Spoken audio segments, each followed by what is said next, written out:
Issue আর আজকে আদালত কি বলছে আর কতদিন আগে মামলাটা আপনারা আবেদন করছিলেন, কতদিন পরে কেন মামলাটা ভাই রেকর্ড হবে, মাথা হাত দিয়ে না। মামলাটা আমরা করেছি 28 এপ্রিল 2025। আর মামলা করার মূল কারণটা হলো তারা প্রথম আলোর একদম প্রথম পেজে প্রচ্ছদের ভিতরে তারা ঈদের যে উৎসব সেই কার্টুনের ভিতরে তারা পুকুরের ছবি দিয়েছে। এই উৎসবটা ছিল ঈদ উৎসবটা ছিল 30 দিন রোজার পরে ঈদ আসে। এটা মুসলমানের একটা খুশির দিন, আনন্দের দিন, আর এটা একটা পবিত্র দিন। সেই পবিত্র দিনের ভিতরে তারা কী করলো, কার্টুন আঁকলো এবং একটা পুকুরের ছবি দিল। এবং পুকুরের ছবিটা হলো ওই কার্টুনের সবার আগে। মানে এটা দেওয়ার অর্থ হলো যে এটা একটা ব্যঙ্গাত্মক করা, এটা তুচ্ছাতাচ্ছিল্য করা। সে ব্যক্তিগতভাবে সে নাস্তিক হতে পারে, সেকুলার হতে পারে, তাতে আমাদের কোনো আসে যায় না, যেহেতু এই রাষ্ট্র সেকুলার। কিন্তু মুসলমানের এই দেশে 90% মুসলমানের ধর্মীয় অনুভূতিতে নিয়ে সে খেলা করবে, অনুভূতি আঘাত করবে, সেটা আমরা একজন মুসলমান হিসেবে আমরা মেনে নেব। আর এই জন্যই সংক্ষুব্ধ হয়ে আমি মামলা করেছি।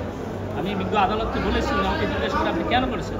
করেছি এই জন্য আমরা বাঙালি এবং মুসলিম, বাংলাদেশের চেয়ে বড় পরিচয় আমরা মুসলিম হিসেবে আমাদের যতটুকু অধিকার যে আমরা ধর্মীয় স্বাধীনতা, একটা হিন্দু ধর্মীয় স্বাধীনতা ভোগ করতে পারবে। আমরা হিন্দুদের কখনো আমরা আক্রমণ করি, কথা বলি না, তুচ্ছতাচ্ছিল্য করি না। আর মুসলমানের ইসলাম ধর্ম সেটা দুনিয়াতে প্রমাণিত সবচেয়ে শ্রেষ্ঠ ধর্ম। সেই ইসলাম ধর্ম নিয়ে যে মুসলিম দেশে তারা এটা তুচ্ছতাচ্ছিল্য করবে, সেটা আমরা একজন মুসলমান হিসেবে আমরা মেনে নিতে পারি। সেটা আমার বক্তব্য নয়, সেটা পুরো মুসলিম উম্মার বক্তব্য। শুধু আমি একা দেখলে হবে না, এখানে সমস্ত মুসলিমরা এর পিছনে রয়েছে। আরও তো মনে করেন এই পত্রিকা পাঠক আছে, দর্শক আছে, সেক্ষেত্রে তারাও তো এই ধরনের মামলা করতে পারবে। কিন্তু সেক্ষেত্রে আপনি কেন এই মামলা করলেন?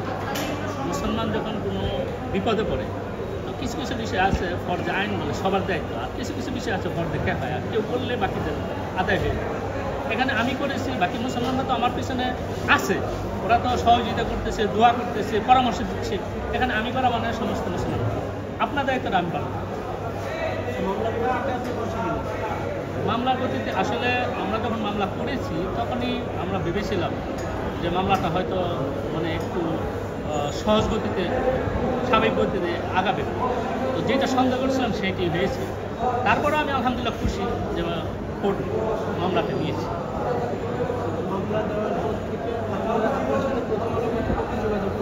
না, প্রথম আলো পত্রিকা আমার সাথে। হ্যাঁ, আমাকে মানে সাংবাদিক পরিচয়ে, তাদের পরিচয় আমি তো জানি না, সাংবাদিক পরিচয় আমি কেন করলাম, বিভিন্ন ধরনের প্রশ্ন 2-3 সাংবাদিক আমাকে করেছে। এর মধ্যে আপনার ডেইলি স্টারের সাংবাদিক করেছে, প্রথম আলো সাংবাদিক।